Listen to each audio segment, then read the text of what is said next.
కరీంనగర్ జిల్లా కేంద్రంలో పీఎం విశ్వకర్మ లబ్ధిదారుల కోసం ప్రత్యేక వాణిజ్య ప్రదర్శన ప్రారంభమైంది. కలెక్టర్ కార్యాలయం ఎదుట ఉన్న రెవెన్యూ గార్డెన్స్లో ఎంఎస్ఎంఈ డెవలప్మెంట్ విభాగం ఆధ్వర్యంలో ఈ 3 రోజుల ప్రదర్శనను ఏర్పాటు చేశారు.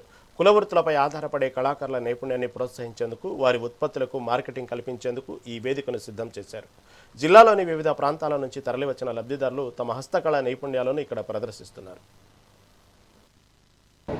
ప్రధానమంత్రి విశ్వకర్మ లబ్ధిదారుల కోసం 3 రోజుల వాణిజ్య ప్రదర్శన కార్యక్రమాన్ని కరీంనగర్ పట్టణంలోని కలెక్టరేట్ ముందున్న రెవెన్యూ గార్డెన్లో ఏర్పాటు చేయడం జరిగింది. మనతో పాటు ఇక్కడ ఏదైతే కార్యక్రమం ఏర్పడిస్తున్న ఆర్గనైజర్స్ ఉన్నారు, बोलिए सब ये ऑर्गेनाइजिंग कर रहे हैं ना, ये कितने दिन रहता है, कैसा रहता है? मेरा नाम राजेश कुमार यादव, मैं government of India ministry of MSME में असिस्टेंट डायरेक्टर के पद पे कार्यरत हूँ, जो कि तेलंगाना कैडर मुझे मिला हुआ और मैं हैदराबाद में पोस्टेड हूँ MSME DFO. Basically MSME DFO Development and Facilitation Office providing hand holding support related to finance, related to market, related to technology, related to project report preparations and other support also, cluster development and skill development and basically trade fair related exhibitions. But under this PM Viskarma schemes is also the nodal department is the Ministry of MSME. That's why Ministry of MSME allotted 6 PM Viskarma beneficiary program in Telangana state. One program so Hyderabad is over and and one special district KB Aspabad district, KB Komaram Bhim Aspabad district already over and Hyderabad over and Kottagudam is over. This is the last program for this financial year in Karimnagar district. Basically this program objective is provide hand-hold support to MSME PM Viskarma beneficiaries, and without PM Viskarma beneficiary how to become a MSME, because PM Viskarma beneficiary so that will get more benefit, उनको ज़्यादा benefit मिलेगा, जिससे उनके पास उद्यम certificate होगा, उनका credit ceiling increase हो जाएगा, उनको मार्केट अपॉर्चुनिटी इंक्रीज हो जाएगा और उनको अदर्स जो MSME बेनिफिट है वो मिलने लगेगा. तो यहाँ पे जो एग्जीबिशन है, जैसे सर ने बताया कि 3 दिन का एग्जीबिशन है जो 26, 27, 28. इस एग्जीबिशन में हम डिफरेंट टाइप्स के टेक्निकल सेशन करेंगे, जिसमें central government officer and state government official involve होंगे. और एक चीज़ मैं और ये बताना चाहूँगा आप लोग को, जो करीमनगर डिस्ट्रिक्ट में जितने भी स्टेट गवर्नमेंट के ऑफिसर्स हैं, जैसे मेपमा हो गया एंड अदर जो पॉवर्टी एलिमिनेशन से DRDA doing excellent work, and because वही without of MEPMA and DRDA and PD sir support we cannot organize all this type of program, and I am thanking district collector madam providing all this type of support. I am once again I am thanking your mega 2 channels to covering all this type of event. Thank you so much. మనతో పాటు ఇక్కడ మహిళల కోసం training, ప్రత్యేక training కూడా ఏర్పాటు చేయడం జరిగింది. లబ్ధిదారుల కోసం మరి ఎలాంటి ట్రైనింగ్లు ఇస్తున్నారు మహిళల కోసం? కరీంనగర్ జిల్లాలో ప్రధానమంత్రి విశ్వకర్మ యోజన ద్వారా దాదాపుగా 10 సెంటర్లు ఏర్పాటు చేయడం జరిగింది. ఈ 10 సెంటర్లో దాదాపుగా 2.5 సంవత్సరాలుగా 4500 మందికి పైచీలకి మహిళలకు, అదేవిధంగా వివిధ కులవృత్తుల వారికి, అదేవిధంగా చేతివృత్తుల వాళ్ళకి శిక్షణ ఇవ్వడం జరిగింది. వారికి శిక్షణ ఇవ్వడంతో పాటు వారికి సర్టిఫికేట్ ప్రొవైడ్ చేయడం జరుగుతుంది. అదేవిధంగా వారికి బ్యాంకు ద్వారా లోన్ ఇప్పించడం, 1 lakh రూపీస్ లోన్ ఇస్తున్నాం. అదేవిధంగా వారికి ఉచితంగా కేంద్ర ప్రభుత్వం ద్వారా ప్రధానమంత్రి విశ్వకర్మ యోజన ద్వారా శిక్షణ పూర్తి చేసుకున్న వారికి 15,000 రూపాయల కిట్ను కూడా పూర్తిగా ఉచితంగా అందించడం జరుగుతుంది. వాళ్ళ యొక్క మార్కెటింగ్ని ఎలా చేసుకోవాలి, అదేవిధంగా వాళ్ళు పాతకాలం నాటి పనిముట్లను కాకుండా కొత్త తరానికి సంబంధించినటువంటి మోడర్న్ టెక్నాలజీకి సంబంధించినటువంటి టూల్ కిట్స్ కూడా భారత ప్రభుత్వం పూర్తిగా ఉచితంగా ఇవ్వడం జరుగుతుంది.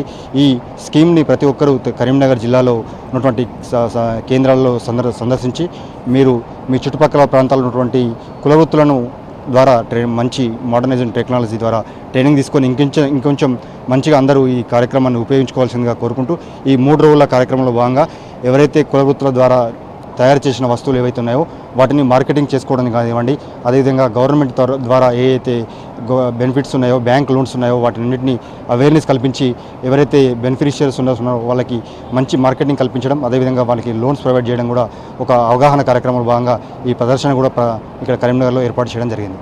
ఇక్కడ మనతో మాట్లాడుతున్న మెప్మార్ట్ తరఫు నుంచి వాణి గారు ఉన్నారు. చెప్పండి మేడం, ఇప్పటివరకు ఎన్ని స్టాల్ ఇక్కడ ఏర్పాటు చేయడం జరిగింది, ఎంతమంది లబ్ధి పొందినారు? ఇక్కడ PM విశ్వకర్మకు సంబంధించి ఈరోజు 3 రోజుల ఫెయిర్, అలాగే మన ప్రదర్శన అమ్మకం అనేటువంటిది కూడా జరుగుతూ ఉంది. ఈరోజు మెప్మా ద్వారా స్టాల్స్ కూడా కొన్ని ఏర్పాటు చేయడం జరిగింది. యాక్చువల్గా ఏంటంటే పిఎం బెనిఫిషరీస్ని డైరెక్ట్గా సార్ వాళ్ళు ఇన్వైట్ చేయడం జరిగింది. ఇందాకనే మాకు చెప్పారు మన మెప్మా ద్వారా అలాగే డిఆర్డిఏ ద్వారా కూడా ఇంకేమైనా బెనిఫిషరీస్ ఉంటే వాళ్ళు ఆల్రెడీ లబ్ధిదారులు ఇతర వాళ్ళు ఏవైతే ఎంటర్ప్రైనర్స్ ఉన్నారో వాళ్ళ యాక్టివిటీస్ ఏమున్నా కూడా ఇక్కడ ప్రదర్శన చేయొచ్చు, అలాగే సేల్ కూడా చేసుకోవచ్చు అని చెప్పడం జరిగింది. కాబట్టి మన వాళ్ళందరినీ కూడా మేము కూడా ఇంకా కూడా మొబిలైజ్ చేస్తున్నాము. ఇప్పటికీ ఇక్కడ స్టాల్స్లో కూడా ఒక 25 స్టాల్స్ కూడా మనకి ఇక్కడ కనిపిస్తున్నాయి. ప్రభుత్వం ఏంటంటే ఈ కుల వృత్తులని ఇంకా కూడా వాళ్ళు డెవలప్ చేసుకొని స్వదేశీ వస్తువులనే వాడాలి, మన వాళ్ళని మనమే డెవలప్ చేసుకోవాలనేటువంటి ఉద్దేశంతో పిఎం విశ్వకర్మ ద్వారా వీళ్ళకి లోన్ ఇవ్వడమే కాకుండా తీసుకున్నటువంటి లోన్తోని వాళ్ళకు కిట్ అంటే ఒక ట్రైనింగ్ ఇస్తూ, ట్రైనింగ్ తర్వాత వాళ్ళకు ఒక కిట్ ఇస్తూ వాళ్ళ యొక్క స్కిల్స్ని ఏదైతే ఉందో అంటే పాతకాలం ఉన్నటువంటి పద్ధతులు కాకుండా ప్రస్తుతం ఉన్నటువంటి టెక్నాలజీని దాన్ని ఉపయోగించుకొని ఏదైతే అధునాతనమైనటువంటి పరికరాలను ఉపయోగించి వాళ్ళ యొక్క వృత్తులను ఇంకా డెవలప్ చేసుకోవడానికి సపోర్ట్ చేస్తూ, అంతేకాకుండా ఇవి తీసుకున్న తర్వాత వాళ్ళు ఇంకా కూడా దాన్ని డెవలప్ చేసుకొని మళ్ళీ బ్యాంక్స్ ద్వారా ఇంకా రుణాన్ని తీసుకొని వాళ్ళ యొక్క ఆదాయాన్ని అభివృద్ధి చేసుకునే విధంగా మనకు పిఎం విశ్వకర్మ అనేటువంటి చాలా ఉపయోగపడుతుంది. ఇది మనకు మా సంఘాల ద్వారా మనకు మున్సిపాలిటీ వారీగా మెప్మా ద్వారా మా పీడీ గారు అలాగే మన కమిషనర్ గారి వారి ఆధ్వర్యంలో వాళ్ళ ద్వారా బెనిఫిషరీస్ని అందరినీ కూడా తీసుకొని మేము వాటిని పంపించడం అనేది జరుగుతూ ఉన్నది. ఈరోజు మాకు ఈ అవకాశం అనేటువంటిది ఇక్కడ పిలిచి మాకు చేసిరు కాబట్టి మేము ధన్యవాదాలు తెలియజేస్తున్నాము. ఈ పిఎం విశ్వకర్మ అనేది మహిళలకు కాకుండా పురుషులకైనా ఎవరికైనా కూడా వాళ్ళ కుల వృత్తులను పెంపొందించుకొని ఆదాయాన్ని అభివృద్ధి చేసుకోవడానికి పిఎం విశ్వకర్మ అనేది ఎంతగానో ఉపయోగపడుతుంది. ఇది మొత్తానికైతే దాదాపు ఇక్కడ 20 స్టాళ్ళను ఏర్పాటు చేయడం జరిగిందని చెప్పేసి 3 రోజుల వాణిజ్య ప్రదర్శనలో వాళ్ళు ఏదైతే తయారు చేసిన పనిముట్లను కూడా అమ్ముకోవడానికి సిద్ధంగా పెట్టారని చెప్పేసి వాణి గారు చెప్పుకొచ్చిన పరిస్థితి. Camera person Ravikumar, mega 9 TV, Karimnagar నుండి.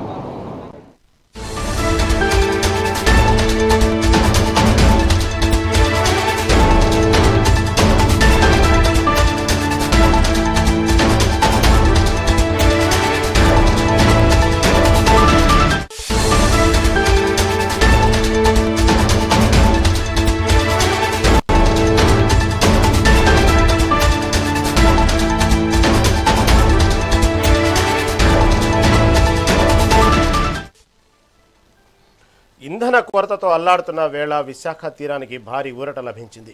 ఎల్పీజీ గ్యాస్, ముడి చమురు నిల్వలతో కూడిన భారీ నౌకలు విశాఖ పోర్టుకు చేరుకున్నాయి. ఇప్పటికే హార్బర్ మౌత్లో బీర్చ్ అనే భారీ గ్యాస్ నౌక, లంగరేగా ఎన్టీపేట్రైట్ చమురు నౌక కూడా తీరానికి వచ్చేసింది. దేశవ్యాప్తంగా ఇంధన సరఫరాలో ఇబ్బందులు ఎదురవుతున్న సమయంలో ఈ భారీ నిల్వలు రావడం యంత్రాంగానికి పెద్ద ఊరటనిచ్చింది. వీటి ద్వారా త్వరలోనే గ్యాసు, చమురు సరఫరా సాధారణ స్థితికి వచ్చే అవకాశం ఉంది.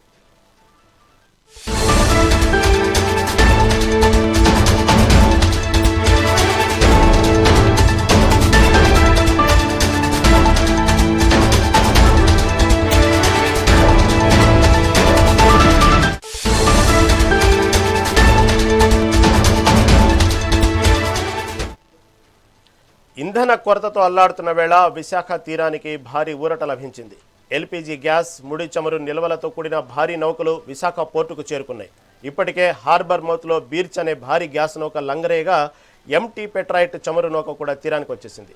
దేశవ్యాప్తంగా ఇంధన సరఫరాలో ఇబ్బందులు ఎదురవుతున్న సమయంలో ఈ భారీ నిల్వలు రావడం యంత్రాంగానికి పెద్ద ఊరటనిచ్చింది. వీటి ద్వారా త్వరలోనే గ్యాస్, చమురు సరఫరా సాధారణ స్థితికి వచ్చే అవకాశం ఉంది.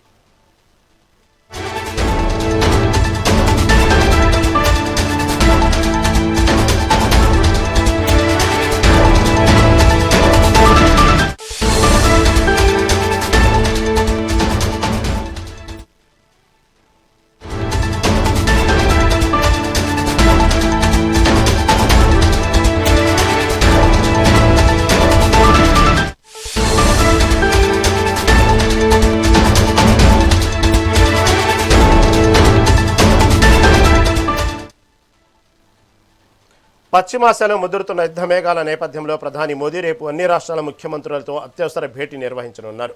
వీడియో కాన్ఫరెన్స్ ద్వారా సాగే ఈ సమావేశంలో యుద్ధం వల్ల భారత్పై పడే ఆర్థిక భద్రతాపరమైన ప్రభావాలపై ప్రధాని చర్చించనున్నారు. ముఖ్యంగా ముడి చమురు సరఫరా, నిత్యావసరాల ధరలు, ఎరువుల కొరత తలెత్తకుండా తీసుకోవాల్సిన జాగ్రత్తలపై సీఎంలకు దిశానిర్దేశం చేయనున్నారు. ఇదే సమయంలో నల్ల బజార్ను అరికట్టేలా రాష్ట్ర ప్రభుత్వాలు అప్రమత్తంగా ఉండాలని ప్రధాని కోరనున్నారు. గల్ఫ్ దేశాల్లో ఉన్న భారతీయుల రక్షణ, తరలింపు అంశాలు కూడా ఈ సమావేశంలో ప్రధానంగా చర్చకు రానున్నాయి.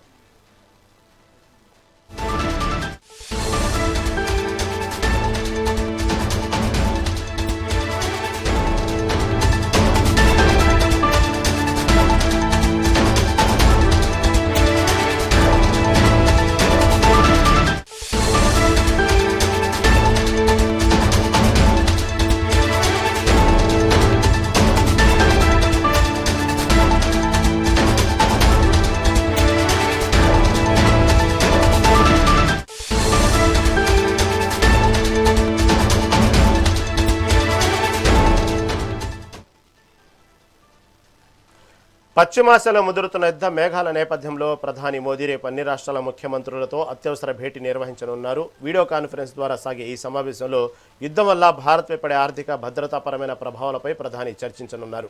ముఖ్యంగా ముడి చమురు సరఫరా, నిత్యావసరాల ధరలు, ఎరువుల కొరత తలెత్తకుండా తీసుకోవాల్సిన జాగ్రత్తలపై సీఎంలకు దిశానిర్దేశం చేయనున్నారు. ఇదే సమయంలో నల్ల బజార్ను అరికట్టేలా రాష్ట్ర ప్రభుత్వాలు అప్రమత్తంగా ఉండాలని ప్రధాని కోరనున్నారు. గల్ఫ్ దేశాల్లో ఉన్న భారతీయుల రక్షణ, తరలింపు అంశాలు కూడా ఈ సమావేశంలో ప్రధానంగా చర్చకు రానున్నాయి.